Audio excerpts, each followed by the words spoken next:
¿Qué tan cierto es que el Londres de esa época era tan diverso como nos lo pintan?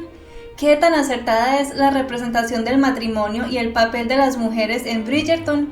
Continúa viendo para saber qué aspectos de la época han sido representados adecuadamente en la serie Bridgerton y cuáles no. Yo soy Lau y bienvenidos a mi canal. Primero que todo, hay que resaltar que Bridgerton no es una serie histórica, solo es una ficción inspirada en la época de la regencia, por lo que no pretende dar lecciones de historia, pero de todas formas podemos encontrar grandes parecidos con la realidad que vivía Londres en dicha época. Para darles un poco de contexto, la época de la regencia comprendió el periodo de la década de 1810, más concretamente desde el año 1811 hasta el 1820, y se caracterizó por la pérdida de poder del rey Jorge III, siendo reemplazado por su hijo, Jorge IV, quien tomó el papel de príncipe regente a raíz de la enfermedad de su padre, y de ahí viene el nombre de regencia, aunque ya hablaremos de ellos más adelante. El primer aspecto por mencionar es quizás el más controversial de todos, y tiene que ver con la diversidad. Si bien es cierto lo que dicen los creadores del show sobre que la Inglaterra de esa época era más diversa de lo que nosotros pensamos, al tener casi 20.000 personas afrodescendientes en la época de la regencia, lo que no es cierto es que tuvieran posiciones privilegiadas en la aristocracia. De hecho, estaba recién prohibido el comercio de esclavos en 1807, y a pesar de haber sido liberados, el racismo y la discriminación estuvieron más fuertes que nunca en los años siguientes. Evidentemente, las diferentes etnias existían, pero no por eso se les incluía en la alta sociedad, todo lo contrario.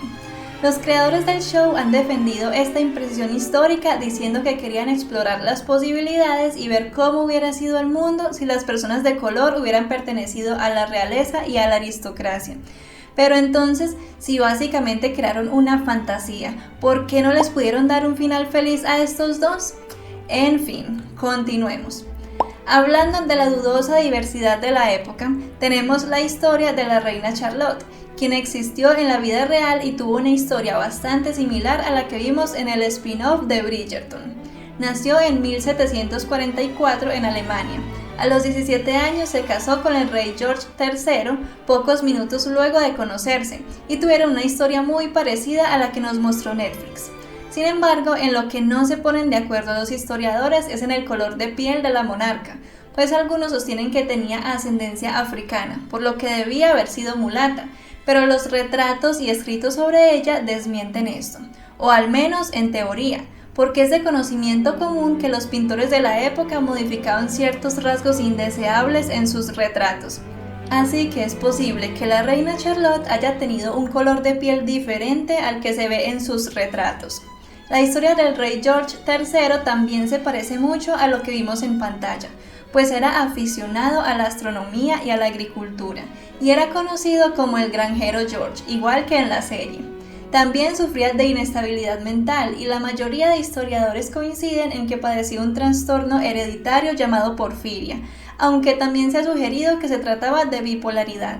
El caso es que según la medicina de la época se trataba de locura y fue declarado no apto para gobernar en 1811, dando inicio a la época de la regencia. Ahora, con respecto a la temporada, el acontecimiento social más esperado de la clase alta londinense, tenemos que era bastante similar a lo que vemos en Bridgerton, y se originó a raíz de las reuniones del Parlamento que se llevaban a cabo todos los años, entre enero y junio, como una forma de entretener a todas estas personas durante su estadía en Londres. Y por supuesto, todos esos bailes se hacían con varios propósitos: establecer relaciones de negocios, políticas o románticas. El baile de debutantes era especialmente importante en cada temporada, pues era donde las jóvenes solteras, entre 18 y 24 años, eran presentadas en sociedad e ingresaban al mercado matrimonial.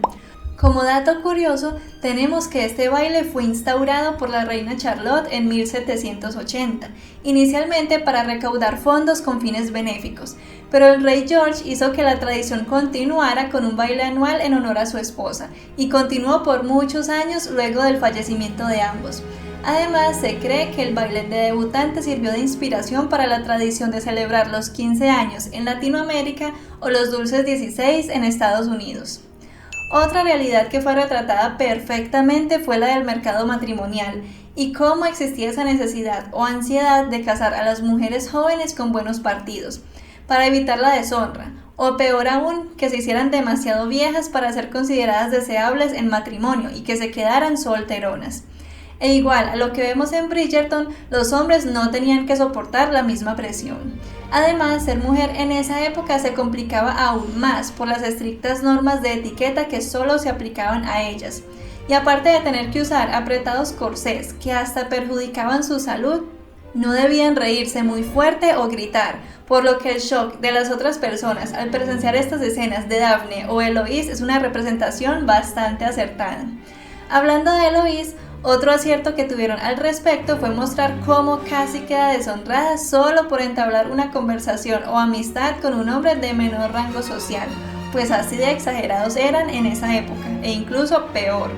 La ridícula situación en la que se ponía a las mujeres antes del matrimonio es representada de manera acertada, especialmente en el caso de Daphne, pues esta escena entre ella y su madre, que es tan cómica y a la vez tan dolorosa de ver, era el pan de cada día en esa época, puesto que es cierto que a las mujeres las mantenían en completa ignorancia con respecto a sus propios cuerpos y la sexualidad. Sin embargo, la serie Bridgerton ha logrado romper paradigmas con sus características de escenas de sexo, que contrastan con el pudor que se manejaba en aquella época, y que además muestran cómo las mujeres también pueden disfrutar, cosa que probablemente no sucedía muy a menudo en ese entonces. Otro aspecto que es representado de forma realista y fantasiosa a la vez es el matrimonio, pues en la época de la regencia era prácticamente impensable casarse por amor, y el matrimonio era más bien considerado como un medio para conseguir un fin. Casi siempre los objetivos tenían que ver con mantener o mejorar el estatus en la sociedad, además de tener descendientes y asegurar las líneas de sucesión. En la serie vemos algo de esto, pero en la familia Bridgerton, al ser únicos y diferentes, no se les presiona a los chicos para que se casen, o bueno, casi nunca. Y por supuesto se animan unos a otros a que se enamoren y se casen con esa persona especial. ¿No son adorables? También el asunto de la diferencia tan marcada entre las clases sociales está bien representado en Bridgerton, con la particularidad de que solo profundizamos en las vidas de los más privilegiados, contrario a lo que nos tienen acostumbrados la mayoría de producciones en las que vemos el punto de vista de los menos favorecidos. Aquí tenemos la oportunidad de observar todo este lujo, los vestidos elegantes y las glamurosas fiestas, deseando ser parte de ese mundo. Pero la realidad es que esos eran privilegios de unos pocos, y de hecho la mayor parte de la población de Inglaterra en ese momento, en plena industrialización, pertenecían a la clase trabajadora y tenían pésima calidad de vida.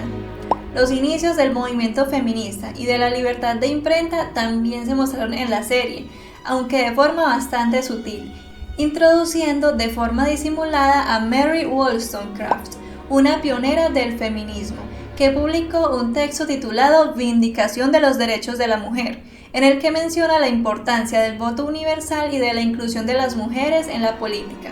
Eloise encuentra fascinante dicho texto y cita un fragmento que dice lo siguiente: espero que mi propio sexo me disculpe si trato a las mujeres como criaturas racionales en vez de halagar sus encantos fascinantes.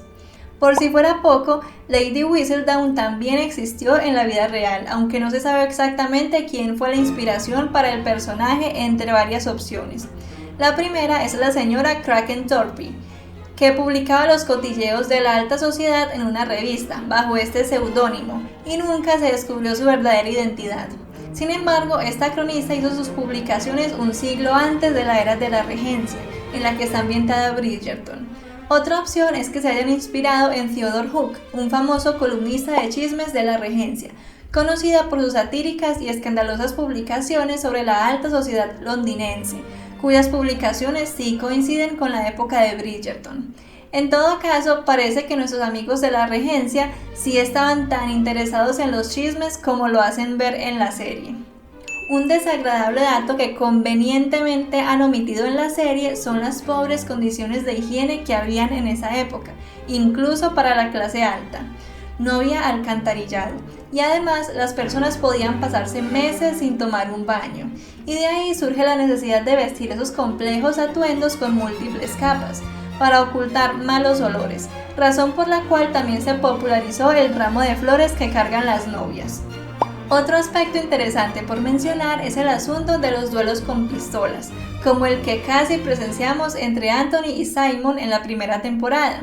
Resulta que era algo bastante común entre caballeros de la alta sociedad, pero era ilegal, y es por eso que el vencedor tenía que afrontar las consecuencias ante las autoridades o huir. Los duelos primero se popularizaron con espadas, y luego se empezaron a usar las pistolas. Por último, pero no menos importante, tenemos el asunto de la música, y cómo aquí se desviaron un poco de los hechos históricos, pues en la regencia inglesa el instrumento predominante era el piano, en lugar del violín que tanto escuchamos en las características canciones de Bridgerton. ¿Qué aspecto te pareció más interesante? Si eres fan de Bridgerton, seguro te interesará conocer la verdadera razón por la que se saltaron la historia de Benedict en la serie, video que está en pantalla. Recuerda suscribirte para más contenido sobre tus series y películas favoritas, darle like si te gustó y compartirlo con tus amigos.